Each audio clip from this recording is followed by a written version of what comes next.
Mari kita siapkan hati kita untuk kita masuk di dalam jam pemberitaan firman Tuhan. Haleluya, Yesus baik. Biarkanlah taburan firman Allah pada pagi hari ini boleh menguatkan Bapak Ibu Saudara sekalian, semua kita yang sedang mengikuti live streaming ini. Sehingga pagi hari ini, di sepanjang hari ini, kita boleh dibawa kepada kemenangan lepas kemenangan. Haleluya Yesus. Haleluya. Terima kasih Tuhan. Terima kasih Tuhan. Bapa di sorga, kami bersyukur buat pagi diberkati ini. Karena Tuhan berkenan kembali hadir bersama-sama dengan kami di dalam doa pagi hari ini Tuhan. Kami bersyukur dapat memuji, menyembah, memuliakan nama-Mu Bapa. Dan telah tiba saatnya hati kami siap untuk mendengarkan firman-Mu. Firman-Mu yang adalah pelita dan terang bagi jalan kami.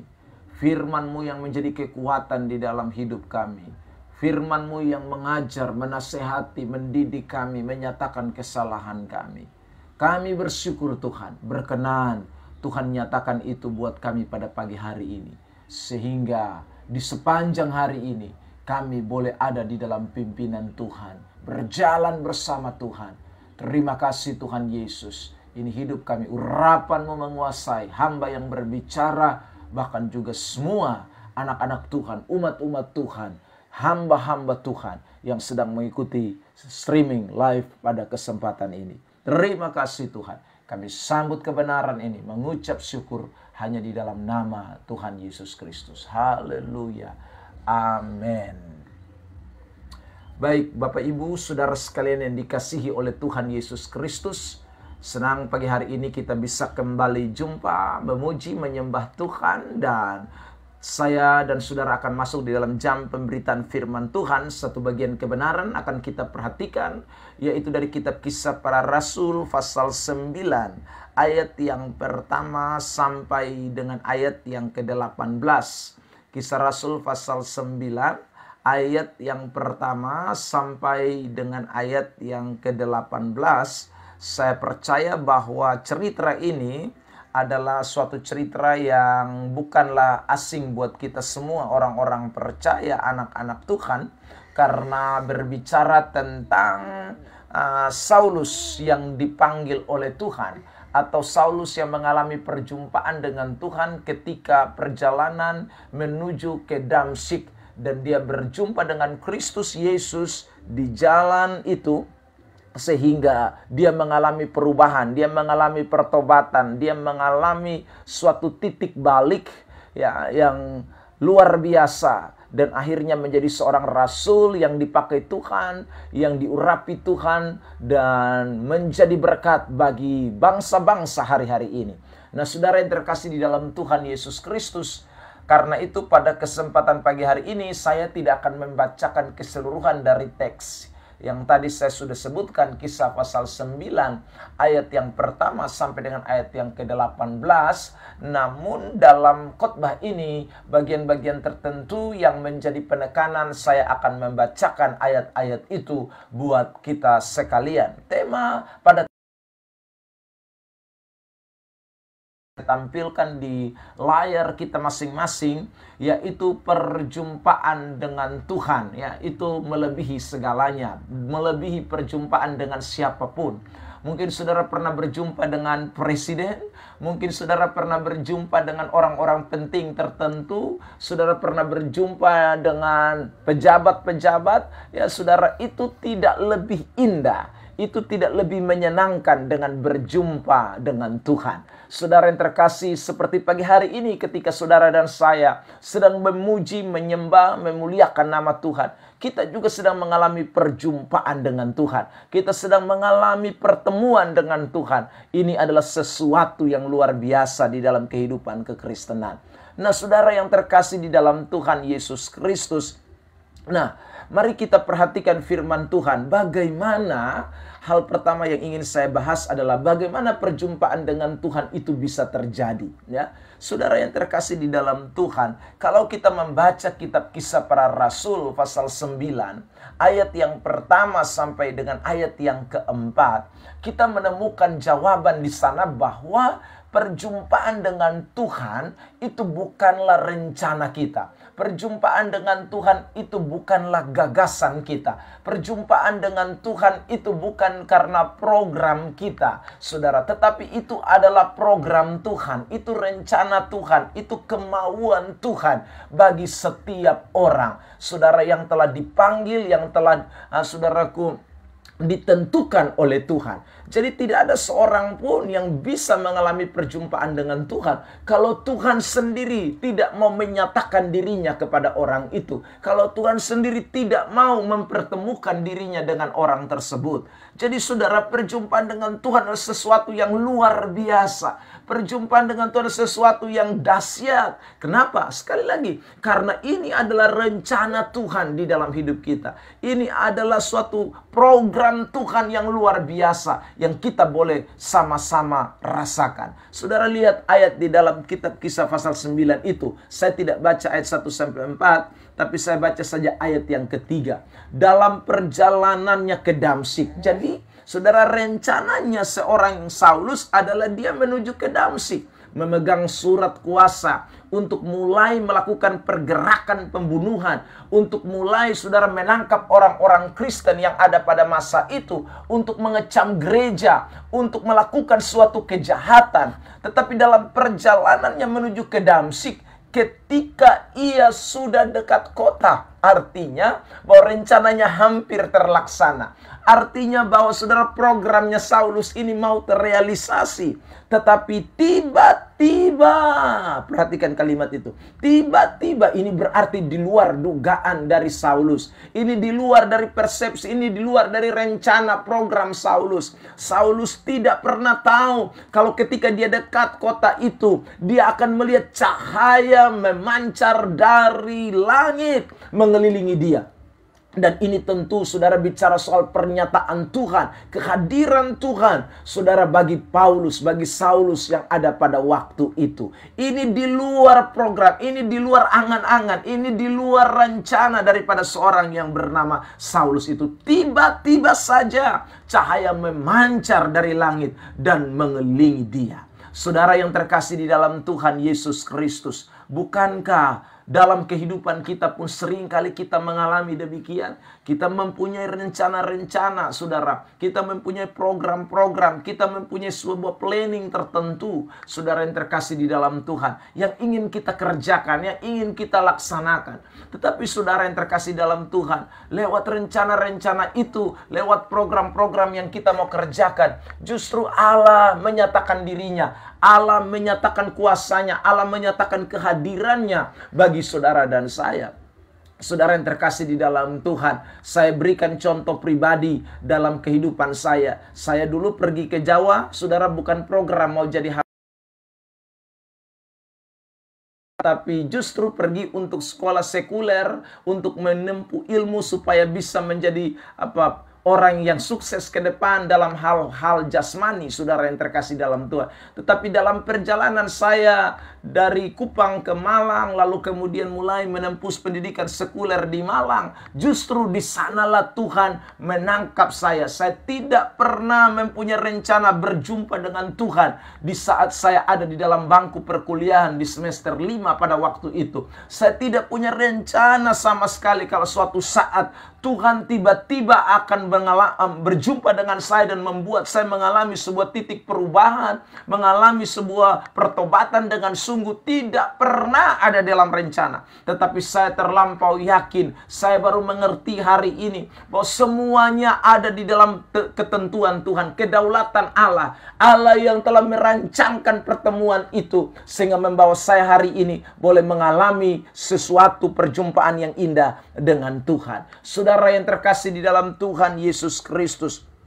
Amsal 19 ayat 21 mengatakan, banyaklah rancangan di hati manusia, tetapi keputusan Tuhanlah yang terlaksana. Banyak sekali rancangan di hati kita, saudara, tetapi Tuhanlah yang memberi keputusan. Termasuk perjumpaan kita dengan Tuhan, itu merupakan keputusan Tuhan. Nah, saudara yang terkasih dalam Tuhan, kalau pertobatan kita hari ini, kalau perjumpaan kita, pemulihan kita hari ini terjadi karena adalah rencana Tuhan, karena keputusan Tuhan, maka dengarlah baik-baik, saudara. Tidak ada sesuatu apapun yang terjadi dalam hidup saudara yang merupakan keputusan saudara, yang merupakan rancangan saudara. Semuanya di dalam rancangan dan keputusan.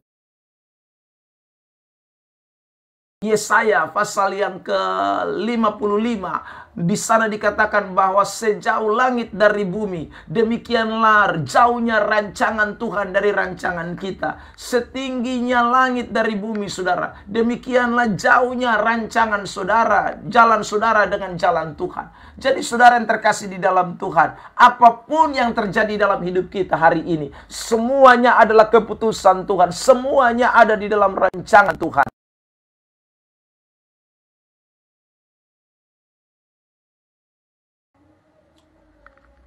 Ya, baik Bapak Ibu, saudara yang terkasih dalam Tuhan, minta maaf buat terputusnya jaringan kita tadi, ya, sehingga saya mesti beralih kembali. Saudara boleh bergabung kembali di dalam chat ini atau di dalam live ini, saudara. Kita kembali memperhatikan firman Tuhan yang saya sampaikan buat kita. Jadi saudara yang terkasih di dalam Tuhan, Kitab Amsal pasal yang ke-19 ayat 21 yang tadi saya sudah cuplik buat kita, bahwa keputusan Tuhanlah yang terlaksana di dalam kehidupan saudara dan saya. Jadi bukan keputusan kita, termasuk delaynya ini streaming pada pagi hari ini juga, itu bukan rencana saya, itu bukan keputusan saya. Saudara yang terkasih dalam Tuhan, ya kadang-kadang sesuatu yang kita pikir hal-hal sepele, hal-hal yang kecil, tetapi sebenarnya semua itu ada di dalam kedaulatan Allah. Semuanya itu ada dalam rencana Allah. Makanya Yakobus pasal 4, tadi saya mau singgung itu ayat, ya. Saudara yang terkasih di dalam Tuhan, di sana dikatakan bahwa kalau kita mau pergi ke kota anu, ya, berjalan ke kota sana, ya, mencari ini, mencari itu, lalu kemudian berdagang untuk mendapatkan keuntungan, tetapi kalau bukan kehendak Tuhan, kalau bukan keputusan Tuhan, itu tidak akan bisa terlaksana. Makanya firman Tuhan mengajarkan kepada kita untuk kita, apapun saudaraku, itu benar-benar mengandalkan Tuhan, bertanya kepada Tuhan. Nah, saudara yang terkasih di dalam Tuhan, jadi jangan pernah mempunyai rencana atau mempunyai program tanpa melibatkan Tuhan di dalamnya, tanpa menyertakan Tuhan di dalamnya. Saudara yang terkasih di dalam Tuhan, itu akan menjadi sesuatu yang sia-sia di dalam kehidupan kita. Nah, karena itu pada pagi yang diberkati dan luar biasa ini, kita belajar dari perjalanan Saulus ini. Kita belajar dari perjumpaan Tuhan dengan Saulus di dalam kitab Kisah Rasul pasal yang ke-9 ini. Ayat yang pertama sampai dengan ayat yang ke-18 ini. Bahwa Tuhan kita, Allah kita, ya saudaraku, mempunyai rancangan-rancangan di dalam hidup kita. Mulai dari pemulihan hidup kita, mulai dari perjumpaan kita pertama dengan Tuhan, pertobatan kita, bahkan seluruh eksistensi kehidupan kita, semuanya ada di dalam rancangan Tuhan. Semuanya ada di dalam program Tuhan. Semuanya ada di dalam planning Tuhan. Dan berjalanlah juga hari ini dalam rencana dan program Tuhan tersebut. Maka saudara akan melihat bahwa rancangan-rancangan Allah itu dikatakan di dalam kitab Yeremia, bukan rancangan kecelakaan, tetapi rancangan yang memberikan masa depan penuh pengharapan. Rancangan yang membawa kepada saudaraku damai sejahtera. Itulah rancangan Tuhan. Saya percaya bahwa tidak ada satupun di antara kita yang tidak pernah menghadapi yang namanya tantangan, masalah, persoalan, dan berbagai macam pergumulan-pergumulan hidup ini.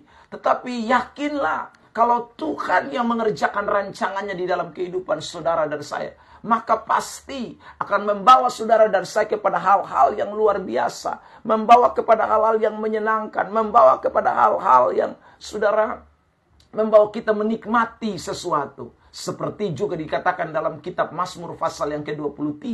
Ayat yang pertama sampai dengan ayat yang keempat. Di sana dikatakan dengan jelas bahwa Tuhan itu gembala kita, ya. Dia bukan hanya saja menuntun kita ke padang rumput yang hijau, membaringkan kita ke air yang tenang, menyegarkan jiwa kita. Tetapi juga, saudara yang terkasih di dalam Tuhan, dikatakan juga dengan jelas bahwa di dalam lembah kekelaman pun Dia tidak akan meninggalkan saudara dan saya. Jadi, rancangan Tuhan itu rancangan yang tidak stuck.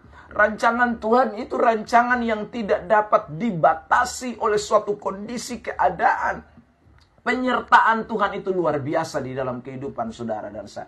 Itulah rancangan Tuhan. Jadi percayalah hari ini, kalau kita berjalan di dalam rancangan Tuhan, kita berjalan di dalam, saudaraku, pimpinan Tuhan, maka Tuhan pasti akan mengerjakan perkara-perkara yang luar biasa di dalam kehidupan kita. Saudara yang terkasih di dalam Tuhan Yesus Kristus. Nah, apa yang bisa kita alami ketika kita mengalami perjumpaan dengan Tuhan? Saudara yang terkasih di dalam Tuhan, ini yang perlu kita sama-sama perhatikan. Karena terkadang perjumpaan-perjumpaan kita dengan Tuhan itu hanya disia-siakan begitu saja. Ya.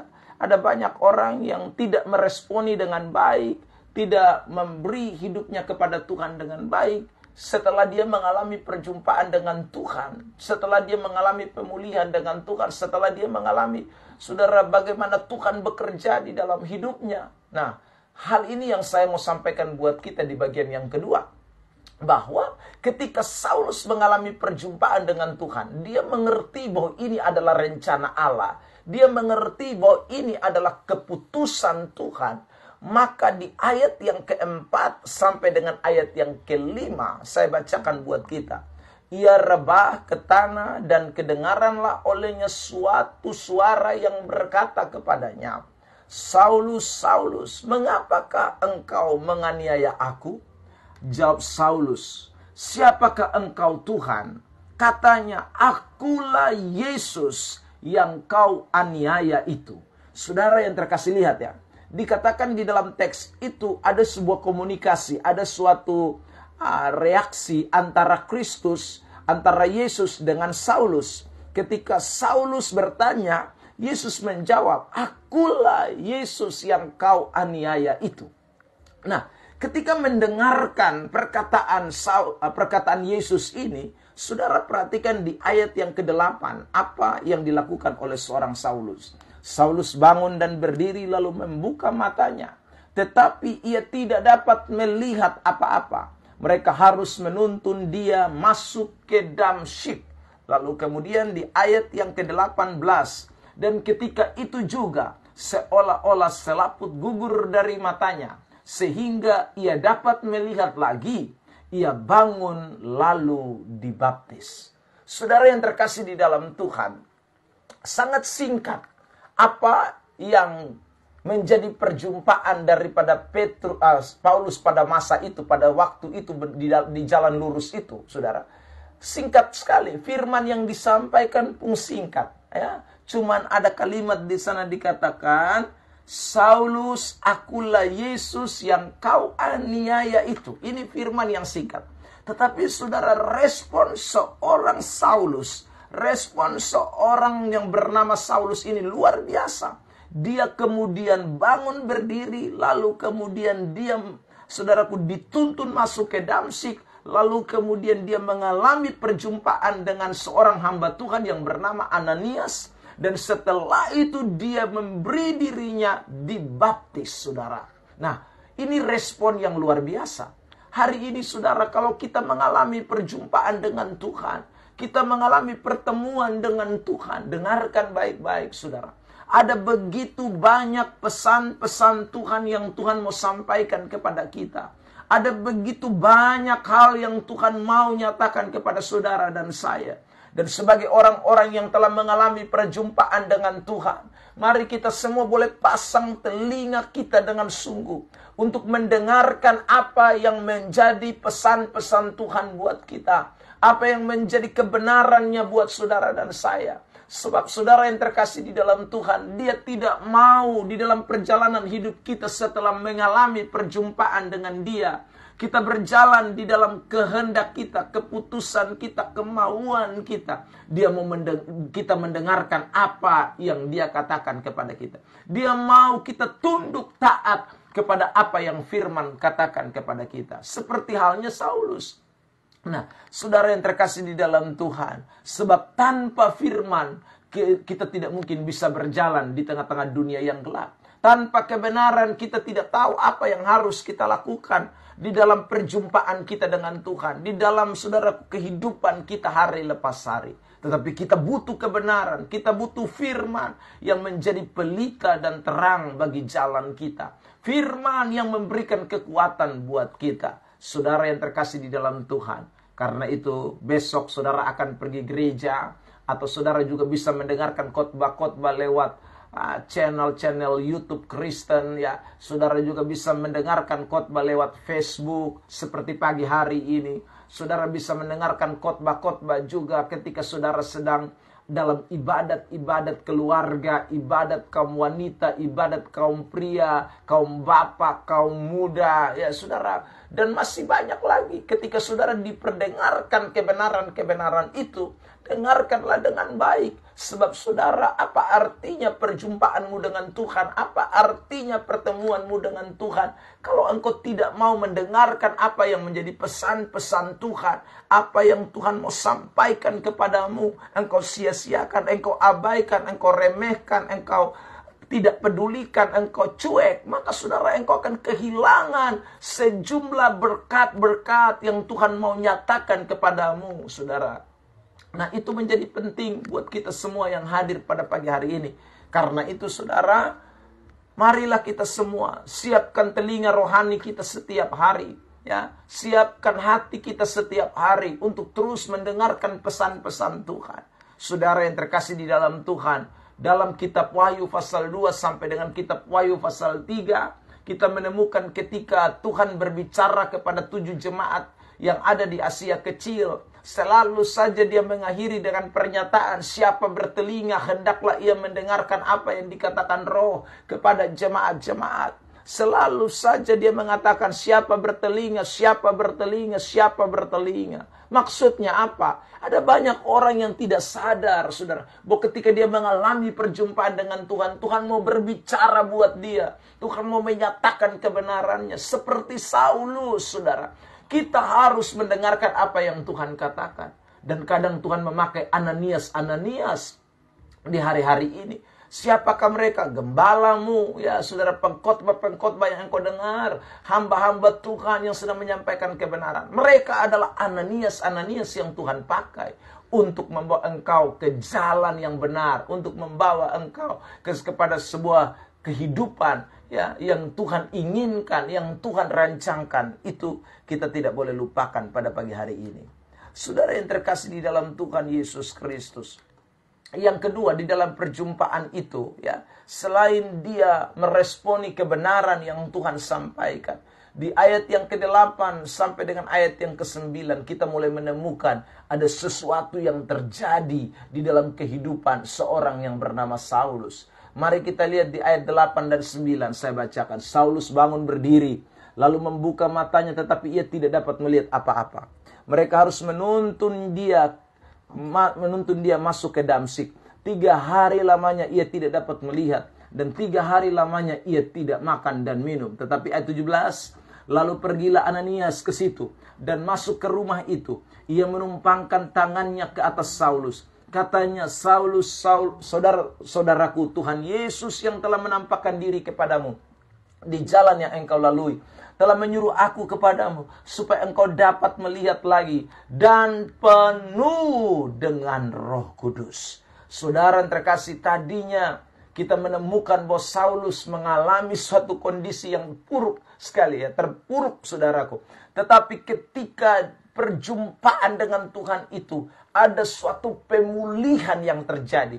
Ada sebuah perubahan yang terjadi.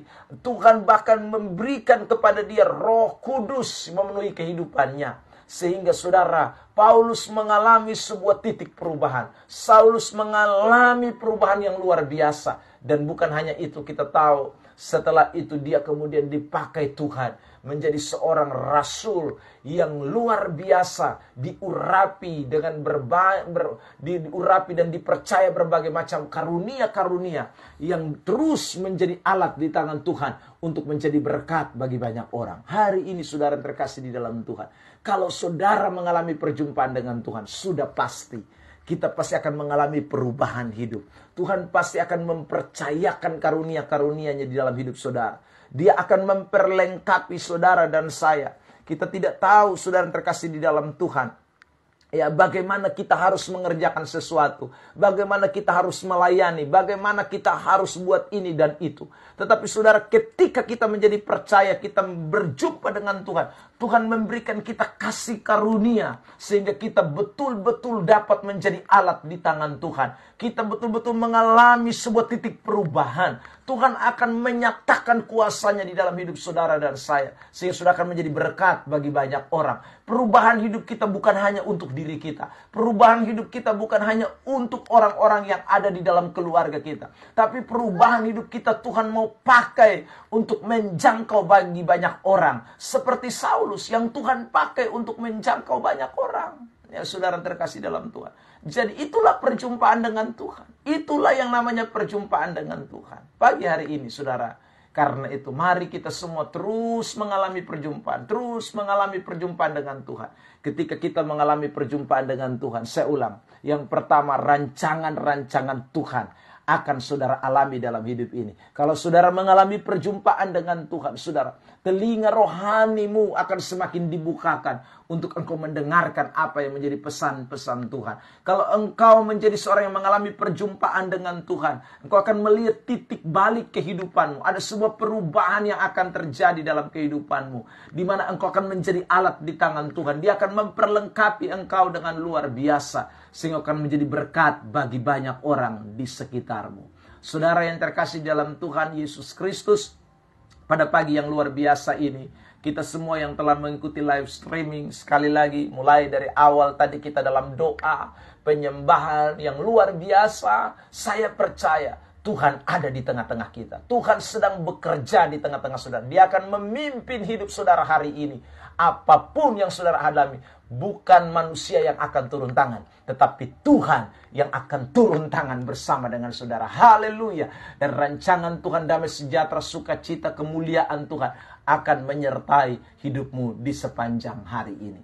Saudara, besok pagi kita tidak akan berjumpa di dalam doa pagi seperti hari ini, karena kita tentu akan ada persiapan-persiapan ke gereja. Saudara boleh saya ingatkan untuk terus rajin beribadah, ya. Jangan lupa ayat dalam kitab Ibrani pasal 10 ayat 25 yang mengatakan dengan jelas bahwa jangan biasakan diri saudara untuk tidak hadir dalam pertemuan-pertemuan ibadah, tetapi semakin giat melakukannya menjelang hari Tuhan yang sudah mendekat. Besok boleh saudara pergi ke gereja saudara masing-masing, ya. Saudara tetap setia, tetap semangat melayani. Dan saudara yang terkasih dalam Tuhan, kami pun di gereja kami di tempat ini ada kebaktian jam 7 pagi, saudara yang terkasih dalam Tuhan. Karena itu kita tidak bisa berjumpa secara live dalam doa pagi. Doalah di tempat saudara masing-masing. Lalu saudara yang terkasih dalam Tuhan, di live kami jam 7 pagi dalam ibadah kami pun, kami akan tetap tayang dalam khotbah tentunya. Saudara yang terkasih dalam Tuhan, saudara bisa mengikuti juga secara live streaming sekitar jam 7:30 ya, khotbah dimulai. Saudara yang terkasih bisa diberkati juga dengan khotbah. Besok kami akan berbicara seputaran tentang kemerdekaan, bagian yang kedua, tentang bagaimana orang dimerdekakan. Pada minggu yang lalu kita sudah bicara tentang kemerdekaan, 2 minggu yang lalu ya, kita sudah bicara soal kemerdekaan dari dosa.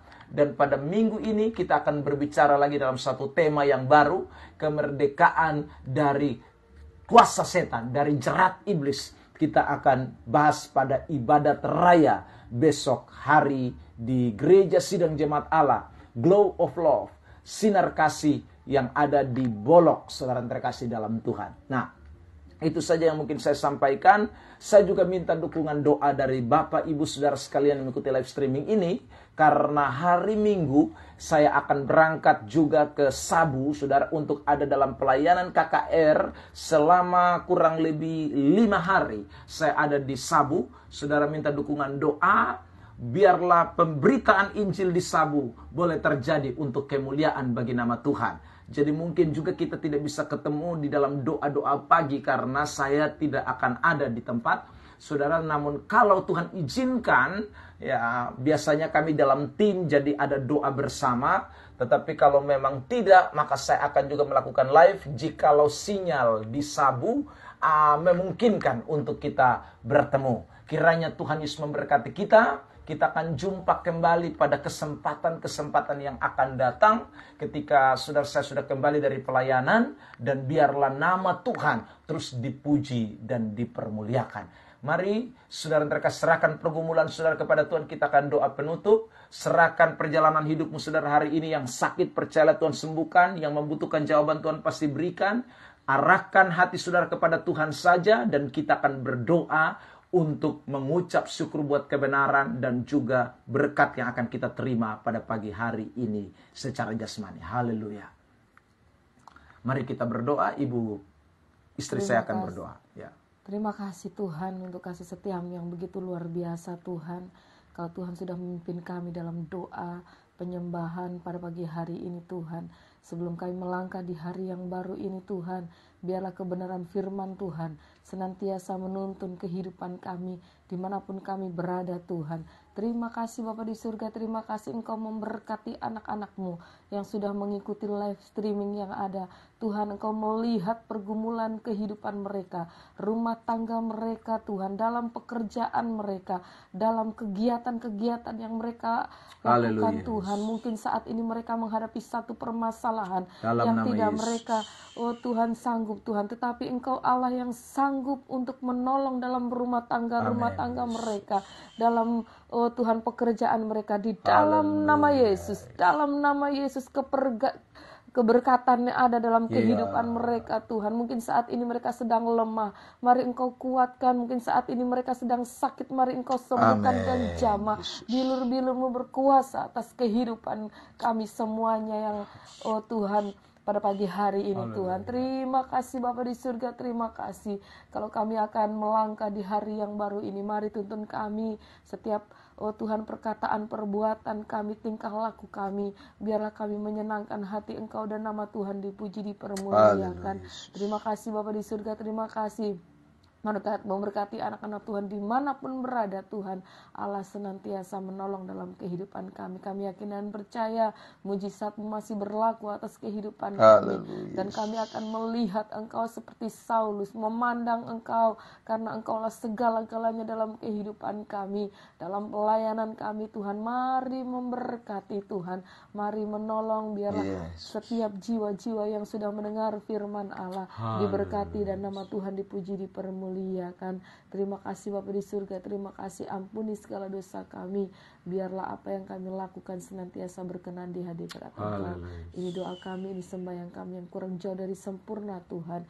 Biarlah Engkau menyempurnakan, dan hanya di dalam nama Yesus kami berdoa. Haleluya. Amin. Amin. Puji Tuhan. Saudara sekalian dikasih oleh Tuhan, Tuhan Yesus memberkati kita sekalian. Selamat buat semua yang sudah bergabung, ya saya tidak sebutkan satu persatu, namun Tuhan memberkati kita semua di sepanjang hari ini. Sekali lagi sampai jumpa di hari Jumat yang akan datang atau Sabtu yang akan datang di dalam live yang sama di dalam doa pagi. Shalom.